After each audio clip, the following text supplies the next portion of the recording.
오늘의 큐티 말씀은 사무엘상 26장 1절부터 12절입니다. 제목 교훈을 얻은 다윗.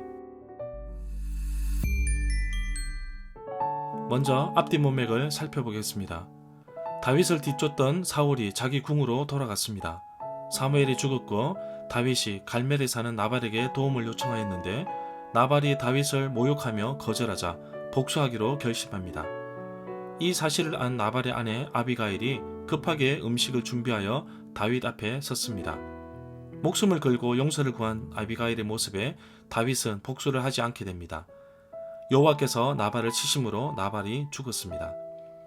사울이 뒤쫓지 않아서 다윗은 긴장감이 사라지고 안일함에 빠졌던 것일까요? 만약에 25장에서 폭군으로 변한 다윗이 나발에게 복수를 했다면 26장에서는 다윗은 사울을 죽였을 것입니다. 그러나 하나님께서 영적인 위기에 봉착한 다윗에게 지혜로운 아비가일을 보내셔서 복수를 멈추게 하였습니다. 다윗도 하나님께서 아비가일을 자신에게 보내어 자신이 품고 있는 복수의 분노를 잠재우시는 것을 깨닫고서 다윗은 큰 교훈을 얻었습니다. 결국 26장에서 그토록 괴롭히고 죽이려고 달려들었던 사울에게 복수할 기회를 포기하고 모든 것을 하나님 손에 맡기는 결정을 하게 됩니다. 문단을 나눠보겠습니다. 1절부터 7절은 사울의 진을 정탐하는 다윗, 8절부터 12절은 사울을 죽이지 않는 다윗. 1절부터 2절에 보면 이미 사무엘상 23장 19절에서 10광야 사람들이 쫓기는 다윗을 보고서 사울에게 밀고하는 사건이 있었습니다.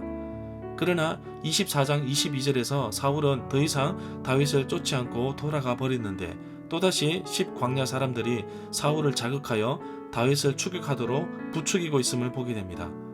이 구절에 광야라는 말이 나오는데 유대의 광야를 의미한다고 봅니다. 나발에게 복수하기 위해 나섰던 다윗의 부하들이 400명이었고 물건을 지키기 위해 남겨둔 부하가 200명이었기에 사울도 3,000명이나 되는 군사들을 데리고 출전하는 것입니다. 3절부터 5절에서 사무엘상 26장은 24장과 비슷한 내용이 많습니다. 다윗은 사울이 진을 치고 있는 곳으로 갔습니다. 다윗이 그곳에 가보니 사울과 넬의 아들 아브넬 군사령관이 자고 있었는데 사울은 진 한가운데서 자고 있고 그의 모든 군대가 사울을 둘러싸고 있었습니다. 이 구절에서 군사령관 아브넬에 대해서 알아보겠습니다.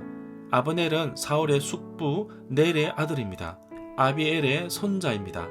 다윗이 골리앗을 죽였을 때 사울이 군사령관이었던 아브넬에게 물었습니다.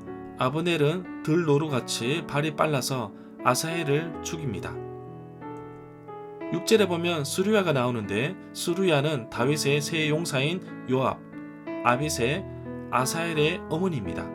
이 세 명이 아버지의 이름보다 항상 어머니의 이름을 통해 언급되는 이유는 역대상 2장 16절에 따르면 스루야가 다윗의 누이 동생이기 때문일 것입니다.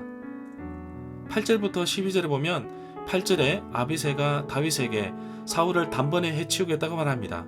그러나 9절에서 다윗은 그렇게 하면 죄를 면제받을 사람이 없다고 합니다. 그래서 11절에 보면 다윗은 사울의 머리 가까이 있는 창과 물병을 집어들고 떠났습니다. 만약 다윗이 분노를 가라앉히지 않고 나발에게 복수했다면 동일하게 사울에게도 분노의 칼을 겨누었을 것입니다. 그러나 다윗에게는 기준이 있었습니다. 바로 하나님께서 기름 부어 세운 사람은 죽일 수 없다는 것입니다. 이렇게 사울 가까이 다가갔지만 안전하게 돌아올 수 있었던 이유를 12절에서 말하고 있습니다. 여호와께서 그들을 깊은 잠에 들게 하셔서 모두 권하게 잠들도록 하셨기 때문이라고 하였습니다. 절마다 상세한 설명과 구절에서 그리고 핵심 내용과 중심 줄거리는 네이버 블로그에 올려져 있습니다. 내게 주시는 교훈입니다. 다윗은 복수를 하나님 손에 맡깁니다. 동굴에서 사울의 옷자락만 잘랐던 다윗은 이번에도 창과 물병만 가지고 나옵니다. 물론 시간은 흘렀지만 서로 다른 환경이었고 이 두 사건에 나발 사건도 끼어 있습니다. 만약 다윗이 나발에게 복수의 칼을 겨누었다면 사울에게도 동일하게 그렇게 했을 것입니다. 흔들릴 때 하나님께서 사람들을 보내셔서 다윗에게 정신을 차리게 하셨고 또 사울의 주변 환경을 움직이셔서 하나님께서 일하고 계심을 다윗에게 말씀하고 계십니다. 아비새가 사울을 죽일 기회를 찾아 원수를 갚자고 하였지만 다윗은 동의하지 않고 도리어 설득하여 죄를 짓지 않습니다. 사울은 끊임없이 다윗을 추격하지만 자신은 너무나 허술한 가운데 있었습니다. 동굴에서도 그랬고 오늘도 누구 하나 깨어서 지키는 사람도 없었습니다. 지금 사울은 헛것을 쫓으며 권력의 망상에 사로잡혀 살고 있음을 보게 됩니다. 사울같이 여러 가지 문제들과 어려움들이 나를 둘러싸고 나를 공격해 온다고 할지라도 이 모든 삶을 이끄시는 분은 하나님이심을 고백합니다. 나에게 복수할 사람이 있다면 하나님께 맡기기를 원합니다. 내가 하면 죄를 짓게 돼버립니다. 포기하는 것이 현명한 방법입니다. 또한 하나님께 맡기는 것이 가장 지혜로운 방법입니다. 다윗에게 나발의 사건은 정말 좋은 교훈을 가져다 주었습니다. 연이어 사울과의 관계 속에서 올바른 판단을 할 수 있도록 해주었습니다. 바로 하나님께서 다윗 자신과 함께 하고 계심을 또 깨닫게 됩니다. 오늘도 여러 환경을 통하여 나를 이끄시고 교훈 주시는 것을 깨닫는 하루가 되기를 간절히 소망합니다.